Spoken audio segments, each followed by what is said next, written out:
Sir వీలునామా రాయకుండా పెద్దలు ఎవరైనా మరణించినప్పుడు ఆ ఆస్తి ఎవరికి దక్కుతుంది? జనరల్ గా ఒక వ్యక్తి ఒక వీలునామా రాశారంటే ఎవరొకరు ఉంటేనే వీలునామా ఉంటదండి. వీలునామా రాశారంటే వాళ్ళ తాలూకు వాళ్ళు ఎవరు ఉంటారు, ఎవరు లేరు అనుకోండి, ఆయన కేర్ టేకర్స్ ఎవరు ఉంటారు, ఆయన చూసేవాళ్ళు. సపోజ్ నేను అనుకోండి, ఇప్పుడు నేను నా యొక్క ఆస్తిని వీలునామా రాశానంటే ఏదో వ్యక్తికి రాయాలి వీలునామా, లేకపోతే ఎవరు వ్యక్తులు లేదని ఒక సమాజానికి రాసేయాలి, సొసైటీకి రాసేయచ్చు, లేకపోతే గవర్నమెంట్కి రాసేయచ్చు. నా తదనంతరం నా ఆస్తి అంతా కూడా గవర్నమెంట్కి చెందుతుందని రాసేయచ్చు. వీళ్ళమ్మ రాశారంటే ఎవరో ఒక పర్సన్ ఉంటారు అక్కడ, ఒక సంస్థ ఉంటుంది, లేకపోతే అనాథ శరణాలయకి వెళ్ళిపోవాలని చెప్పేసి రాస్తాం, లేదంటే వృద్ధాశ్రయంకి వెళ్ళిపోవాలని రాస్తాం, లేదా గవర్నమెంట్కి వెళ్ళిపోవాలని రాస్తాం, లేదా నా నా బాగోగులు చూసుకున్న వాళ్ళు ఎవరొకరు ఉంటారు కదా, గార్డియన్స్, వాళ్ళకైనా రాసేయచ్చు. లేదంటే నేను ఎవరైనా ఇష్టపడిన వ్యక్తులు ఉంటారు, ఆ వ్యక్తులు ఉంటే వాళ్ళకి రాసేయచ్చు. మొన్న అమెరికాలో అయితే ఒక ఆయన పెంచుకున్న డాగ్ పేరు మీద రాశారు, మొత్తం ఆస్తి అంతా ఒక్క పేరు మీద రాశారు. ఆ డాగ్ కుక్క అంటే మళ్ళీ ఆయన సీరియస్ అయిపోయాడు. సీరియస్ అయిపోయి ఈజ్ మై సన్ అని ఏదో పేరు చెప్పాడు, పేరు నాకు ఐడియా రావట్లేదు కానీ పేరు చెప్పి నేను ఆ పేరు మీద రాస్తాను, ఈజ్ మై సన్ అన్నాడు. అది తీరం చూస్తే డాగ్ అది. సో అలా కూడా రాయొచ్చు. సరే, ఇప్పుడు మరి అదే సిచ్యువేషన్స్ లో ఈయన చనిపోయిన తర్వాత ఆ కుక్కను, అంటే ముందుగానే ఒక డాగ్ లైఫ్ స్పాన్ అవ్వక పర్సన్ గానీ చనిపోతే ఆ డాగ్ ఇప్పుడు ఎవరు పెంచుకుంటున్నారో వాళ్ళకి ఆస్తి అయిపోతుందా? అంటే దాన్ని ఎవరు కేర్ టేకర్ చేస్తారో దానికి వాళ్ళకి వెళ్తారు. అయితే కుక్కలు కూడా ఈ మధ్య జాగ్రత్తగా పెంచుకోవాలి. కొంతమంది ఇటుకి వెళ్ళిపోతారండి, ఎందుకంటే కొన్ని బ్రీడ్స్ ఉంటాయి. అవును, ఆ బ్రీడ్స్ ఏంటంటే అది మనుషుల కంటే చాలా విశ్వాసం అనేది. ఇప్పుడు మనం యాడ్స్ అయితే చూస్తూ ఉంటాం, హచ్ పప్పు, ఇటువంటి వడాఫోన్ అవి, ఇటువంటి ఏంటంటే కొన్ని ఇంటెలిజెన్స్ డాగ్స్ ఉంటాయి, ఇంచుమించు మనుషుల్లాగా అన్ని పనులు చేస్తాయి. అటువంటి సందర్భంలో ఏం చేస్తారంటే వాళ్ళు కొంత ఆస్తారు దానిపైన రాస్తారు, అంటే దాని సంక్షేమం కోసం. కొందరు దేవాలయాలకు రాసిస్తారు. సో ఇప్పుడు మరి రాయకుండా చనిపోతే గనుక ఆ ఆస్తి ఎవరికి చెందుతుంది? ఎవరికి రాయకుండా కానీ చనిపోతే అది ప్రభుత్వంకి వెళ్ళిపోతుంది. ప్రభుత్వానికి వెళ్ళిపోతుంది ఎవరికి రాయకపోతే. గవర్నమెంట్ కి మొత్తం హ్యాండ్ ఓవర్. అంటే ఇప్పుడు తదనంతరాలు యాన్సిస్టర్స్ ఇంకెవరు లేకపోతే గవర్నమెంట్ కి చెందుతుంది అన్నమాట.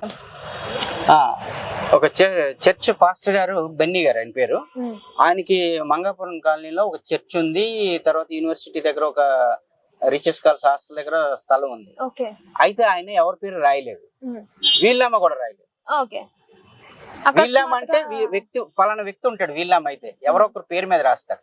ఆయన వీళ్ళమ్మ కూడా రాయలేదు, కానీ చనిపోయారు, భార్య భర్త చనిపోయారు ఇద్దరును.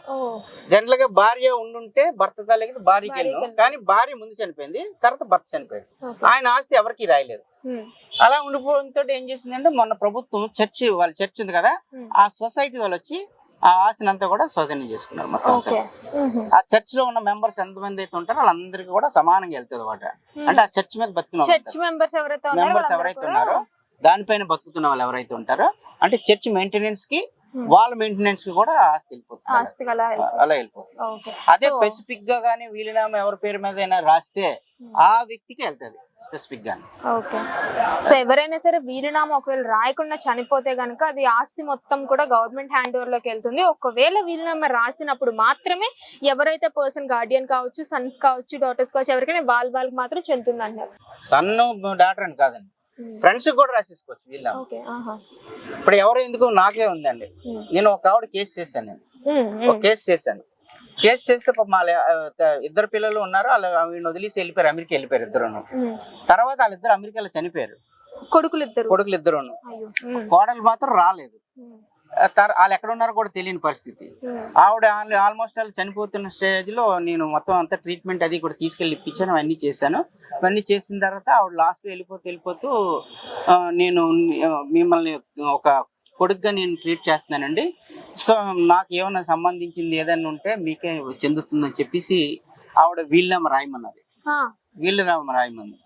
అయితే వీళ్ళమ్మ అంతా రాసిన తర్వాత తీసుకెళ్ళిన తర్వాత ఆవిడ వేలుముద్ర వేసి ఇది నా తదనంతరం మీకే వెళ్తుందండి అని చెప్పేసి ఆవిడ నాకు చెప్పడం జరిగింది. అయితే నేను తీసుకోలేదండి, ఇది వాళ్ళు ఎవరైతే కోడళ్ళు ఉన్నారో వాళ్ళ కోడలు ఫ్యామిలీకి ఇన్ఫార్మ్ చేశాను. ఇన్ఫార్మ్ చేస్తే వాళ్ళిద్దరు వచ్చారు, ఇద్దరు వచ్చి ఇద్దరికిద్దరు గొడవలు ఆడుకొని అంతవరకు రాని రారు వాళ్ళు ఎప్పుడు ఆస్తి రారు. వీలునామా ఆస్తి అంటే అయితే వచ్చారా? వచ్చారు. వచ్చి ఒక ఆవిడ నాకు అక్కర్లేదండి, ఎందుకంటే మేము ఆవిడ చూడలేదు, మాకు అక్కర్లేదని ఆవిడ వెళ్ళిపోయింది. ఒక ఆవిడ మాత్రం నాకు మొత్తం అంతా నాకు ఇచ్చిండి అని అన్నది. అంటే కానీ వీళ్ళలో రాసింది మాత్రం నాకే అని చెప్పేసి రాసింది. ఆ సిచ్యువేషన్ లో స్టిల్ ఈ రోజు వరకు కూడా అది పెండింగ్ లో ఉంది. ఇప్పుడు మీ అంతటి మీరు రాస్తే గనుక ఆ కోడలికి చెందదు అంతవరకు. వెళ్ళదండి. ఓకే. ఇప్పుడు ప్రస్తుతం నా అధీనంలో ఉంది అది. సో మీరు అబ్జర్వ్ చేసి అబ్జర్వ్ చేసి నేనేమనుకున్నానంటే మొదటి కోరలు నాకు ఏది వద్దన్నది ఎవరైతే ఉన్నదో ఆవిడకి పిల్లలు ఉన్నారు కాబట్టి వాళ్ళకి ఇచ్చేద్దామని నేను డిసైడ్ అయ్యాను. వాళ్ళకి ఇన్ఫార్మ్ కూడా చేశాను. వాళ్ళు వస్తే వాళ్ళకి వెళ్తుంది, అంతవరకు ఇది నా దగ్గర ఉంటుంది. ఆ విధంగా ఎగ్జాంపుల్ చెప్పాను. Example right. Thank you sir, thank you so much. సమస్య లేని ఇల్లు ఉండదు, పరిష్కారం లేని సమస్య ఉండదు. బంధాలు గొప్పవి, బాధలు చిన్నవి. మీ సమస్యని మేము పరిష్కరిస్తాం. రండి, మాట్లాడుకుందాం.